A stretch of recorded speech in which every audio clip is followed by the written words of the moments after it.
Sorcerers in D&D gain access to a feature at 3rd level called Metamagic, which is used by spending what are known as Sorcery Points in order to modify a spell they cast to varying degrees. You can choose 2 Metamagics at level 3, and then another at 10th and 17th level for a total of 4 options. And since there are a grand total of 10 Metamagic options that you can choose from, in today's video we're going to go over how generally useful they are and determine which ones you might consider when making your character. And start us off at number 10, we have Extended Spell.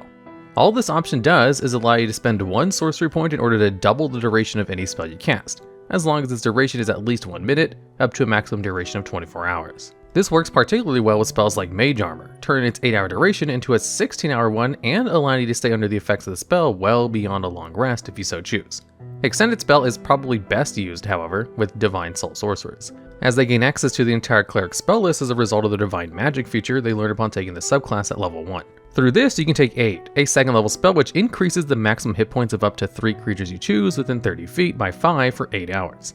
The amount of hit points gained goes up by an additional 5 for each spell slot you use above 2nd level, making this one of the better scaling spells in the game. And since this spell directly increases your party's hit points rather than giving temporary hit points, this means you can also combine Aid with something that does give you temp HP, such as Inspiring Leader or Chef feats in order to bolster your party even further. So when combined with the Extended Spell, Aid would effectively last an entire adventuring day, without needing to recast it if your party is adventuring for more than 8 hours at a time. You can even cast Aid while combined with Extended Spell right before a long rest, so your party can retain the benefit of the spell for the first 8 hours of the day, without needing to expend any spell slots for it. Another way you can use Extended Spell is by combining with spells such as Spider Climb or Fly, if you want some extra time to explore a dungeon or make getting around a lot easier without having to recast them later on. Armor of Agathis is another spell that can be used with Extended Spell in order to increase its 1-hour duration, and provides extra protection by granting you 5 temporary hit points while also delivering a consistent 5 cold damage with both scales the same way as Aid does. Normally, this is locked behind the Warlock spell list that can be obtained as a Clockwork Soul Sorcerer through their Clockwork Magic feature, which allows you to replace one spell you would learn when you level with an Abjuration or Transmutation spell from the Sorcerer, Warlock, or Wizard spell list. Unfortunately, the overall usefulness of the option is very niche outside of most spells because, in most cases, spells which have a duration of 1 minute are usually only used inside of combat, which typically don't last more than a few rounds in 5e. So unless you're anticipating a combat lasting more than 10 rounds, using Extended Spell in order to make something like Haste last 2 minutes is kinda pointless, and why this Metamagic only takes number 10 spot on this list. And at number 9, we have Distance Spell. What this option does is allow you to double the range of a spell that has a range of 5 feet or greater, or increase the range of a touch range spell to 30 feet. It costs 1 sorcery point in order to use, and the spell can't have a range of self, so you can't increase the damage of a Booming Blade or Burning Hands, for instance. However, if you're in the middle of combat and want to cast greater invisibility on your rogue without putting yourself at risk, you can increase the range of the spell to 30 feet since it normally requires a range of touch. The same can be applied to spells like Fly, Cure Wounds, or Dragon Breath for much the same reason. Or you can launch a fireball to an oncoming raid from 300 feet away rather than 100 feet so you can get more of a head start before the fight actually begins. Or reach a group of enemies without needing to use your movement to get closer. There's also a funny thing you can do if you take 2 levels in Warlock, granting you access to the Eldritch Blast cantrip and Eldritch Invocations, which are options you can take in order to modify your class in various ways. For example, if you take the Eldritch Spear Invocation, then your Eldritch Blast's range increases from 120 feet all the way up to a staggering 300 feet. Then if you combine this option with Distance Spell Metamagic upon casting, then that range doubles to 600 feet. And if you really want to go overkill, then you can also take the Spell Sniper feat in order to double the range of Eldritch Blast again to 1200 feet, since it meets the requirements of being a spell, which makes you make an attack roll for it.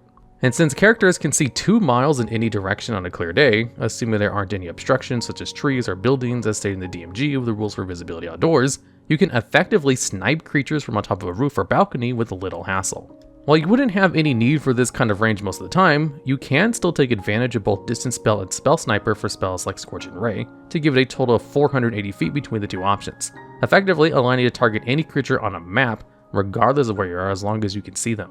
Unfortunately, what makes Distance Spell only take number 9 spot on this list is the fact that most maps are set on a smaller scale, to the point where the default 120 feet range for a lot of spells tends to be sufficient enough in a vast majority of situations. There aren't a lot of touch spells that would actually benefit or change the game if they suddenly had a range of 30 feet, aside from something like Cure Wounds if you're a Divine Soul Sorcerer, which can actually make it preferable to use over something like Healing Word, if the creature you're planning to heal is within 30 feet. Otherwise, anything further is left to Healing Word, and even then, Healing Word only requires your bonus action to cast, as opposed to the 1 action cast time that Cure Wounds has. So, while this Metamagic option isn't bad by any means, Its restrictions combined with how many spells actually benefit from having an increased range are too far in between for it to be higher in this list. And at number 8, we have Seeking Spell, which can be used even if you have already used another Metamagic option during the casting of a spell.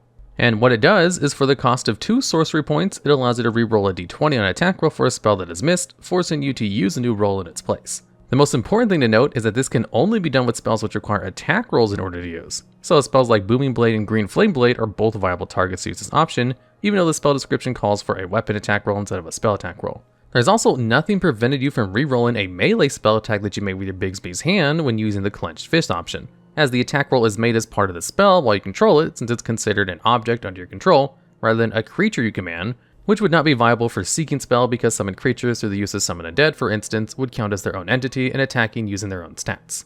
However, as good as reroll and attack rolls for spells sounds, the reason the Metamagic option ranks this low on this list is because there are about 20 spells in the entire game which require attack rolls that sorcerers gain access to without any other means, and about 25 spells if we include the Cleric spell list of the Divine Soul Sorcerer subclass. And out of all of those spells, the most notable ones you'd reasonably use Seeking Spell with are Firebolt, Shocking Grasp, Crown of Stars, and Chromatic Orb.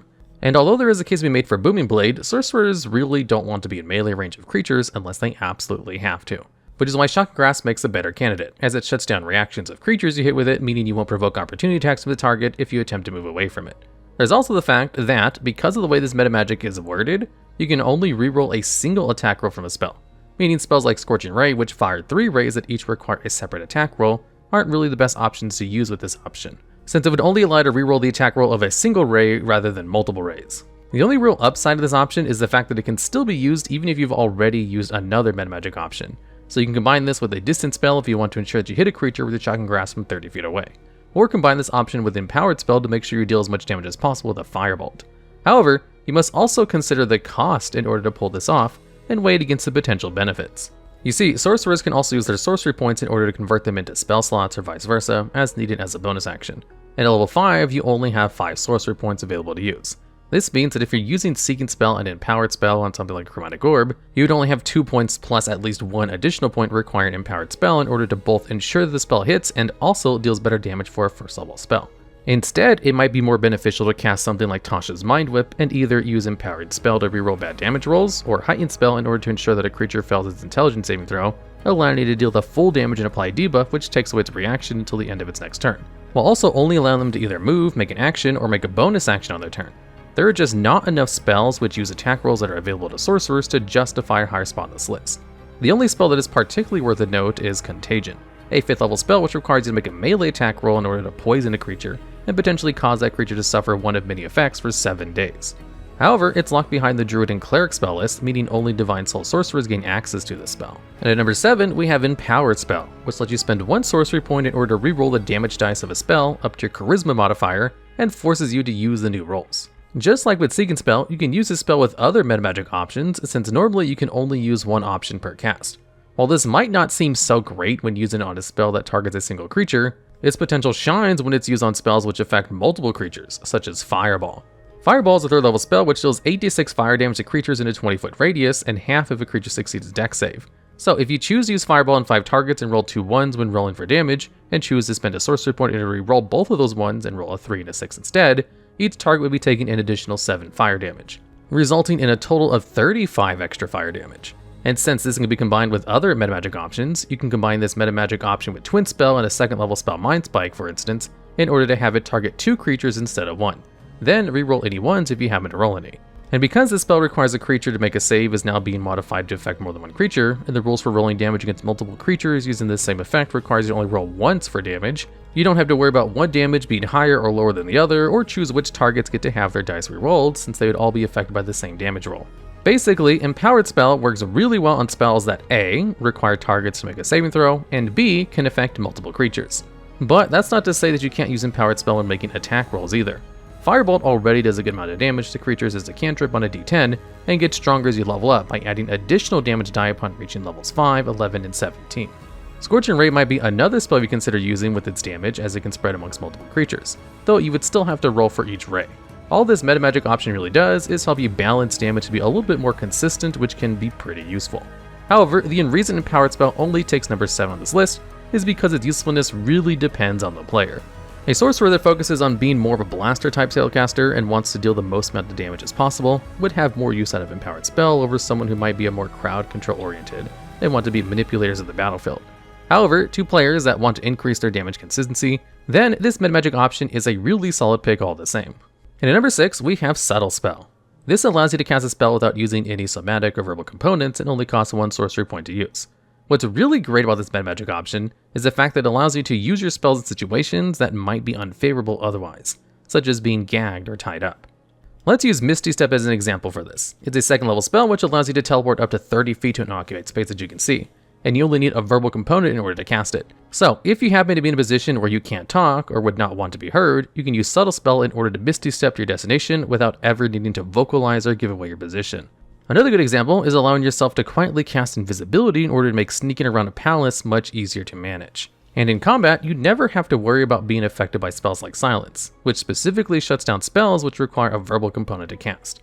It's also important to note that if you use Subtle Spell on a spell which doesn't require a material component, such as the 4th level spell Rhythmic Psychic Lance, which only requires a verbal component, then the spell becomes imperceptible, as the rules for perceiving a caster at work clarify that a spell only needs a somatic, verbal, or material component in order to be perceived.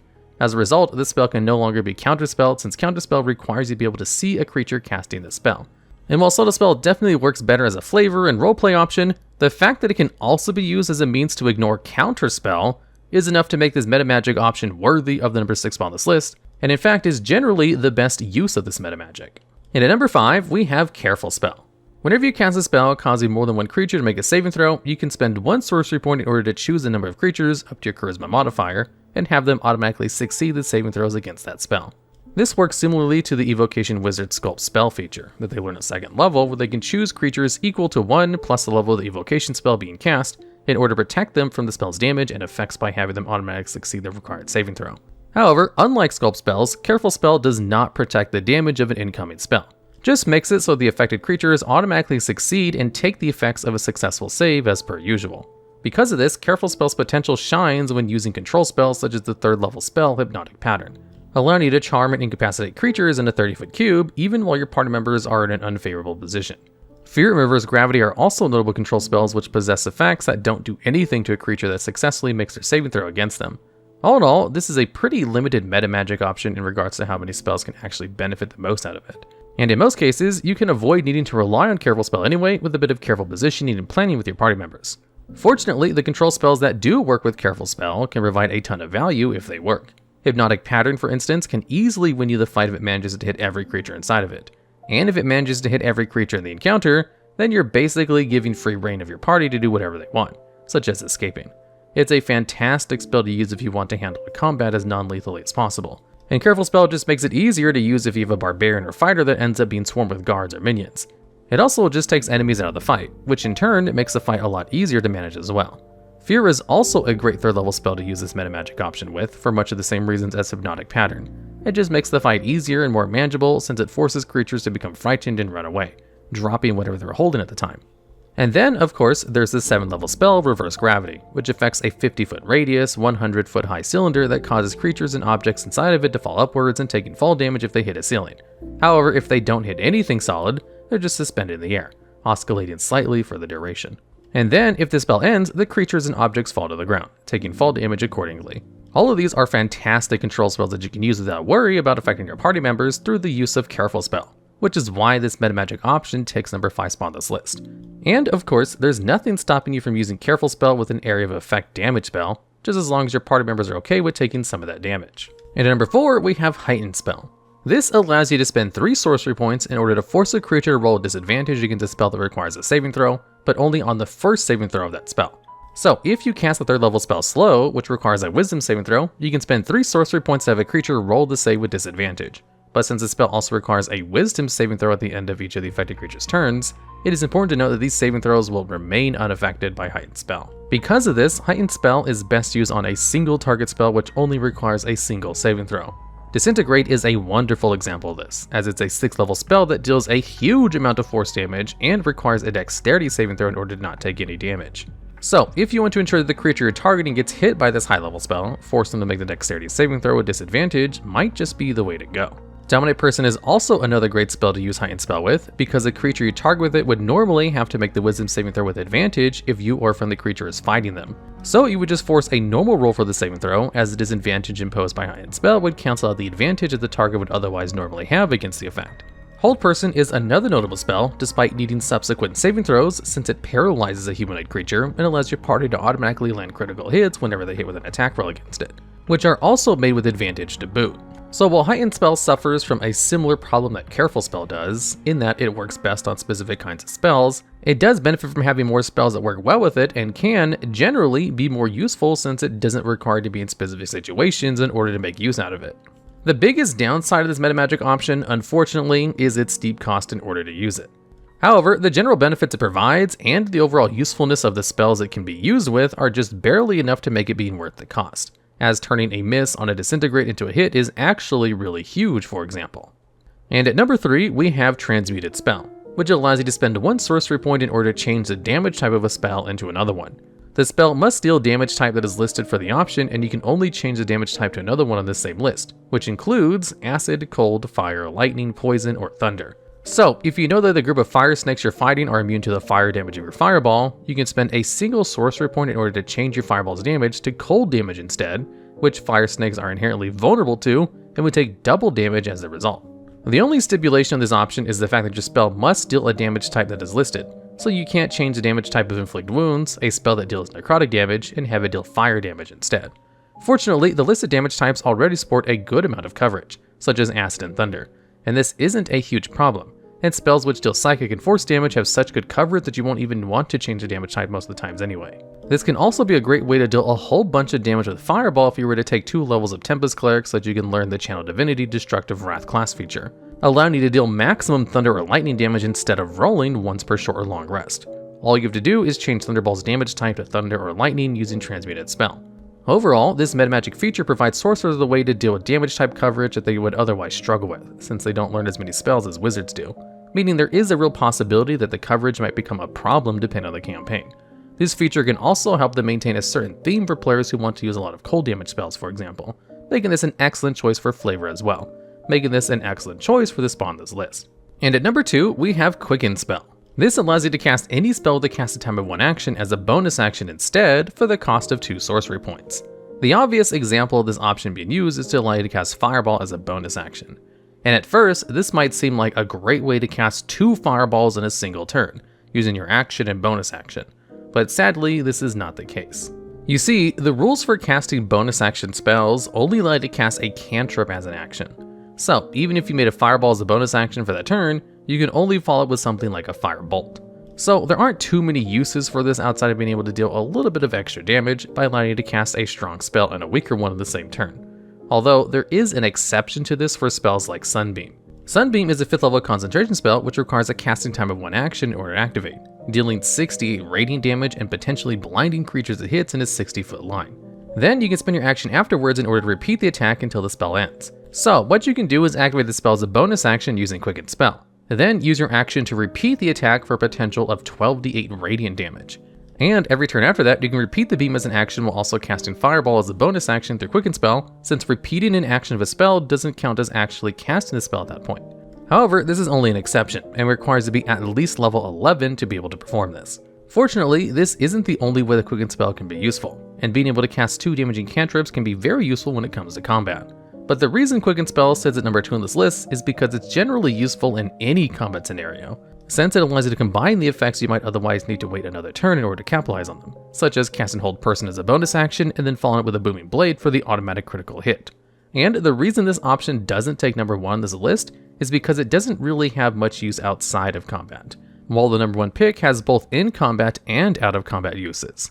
And at number 1, we have Twin Spell. This metamagic lets you spend sorcery points equal to a spell's level in order to target a second creature with the same spell.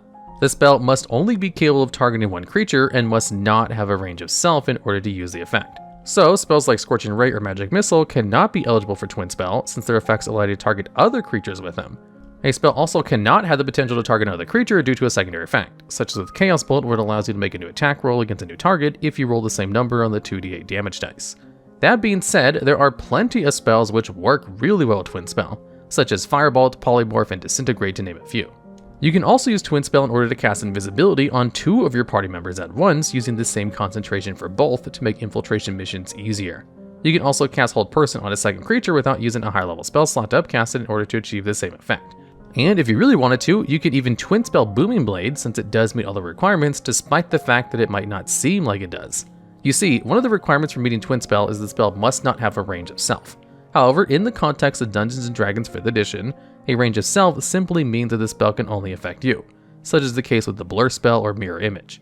However, a spell with a range of self 5 feet, for instance, originates from the caster in order to attack a creature within 5 feet of them. This is best showcased with spells like Thunderwave, which has a range of self 15-foot cube, where the spell originates from yourself rather than being centered on you. So, in the case of Booming Blade, because you're targeting a creature 5 feet from you with the spell originating from you, rather than only affecting yourself, this makes Booming Blade qualify for this metamagic option. It allows you to target 2 creatures with it. It's also important to remember that Twin Spell affects the same casting of the spell rather than allowing you to cast the spell twice, meaning spells like Disintegrate, which require dexterity saving throws, are affected by the same damage dice in the same way as Fireball. However, in the case of spells where the attack rolls must be made, like with Firebolt, you must make a separate damage roll for the second target, since you have to make a second attack roll in order to hit it. And the reason Twin Spell takes number 1 pick on this list is because you're effectively conserving spell slots by hitting a second creature with the same spell. It also allows you to have 2 party members become T-Rexes by Twin Spelling Polymorph on 2 of your allies, which is a lot more terrifying than the usual 1 T-Rex your DM would normally have to account for. And having your rogue and your ranger invisible during combat by Twin Spell greater invisibility so they have advantage in all their attack rolls for 1 minute can be insanely powerful. And while doing so, very well might make you a priority target for your enemies. To some extent, this might even be worth it for how useful these combinations can be, especially when used under the right circumstances. Alright, and there you have it. None of the metamagic options are inherently bad by any means, just some of them tend to be more situational than others. And I'm sure there are plenty of combinations and ways to use these options that haven't been mentioned on this list. Speaking of which, what are some of your favorite ways of using metamagics? And do you have ideas for future top 10 videos? If so, I'd love to hear about them down in the comments below.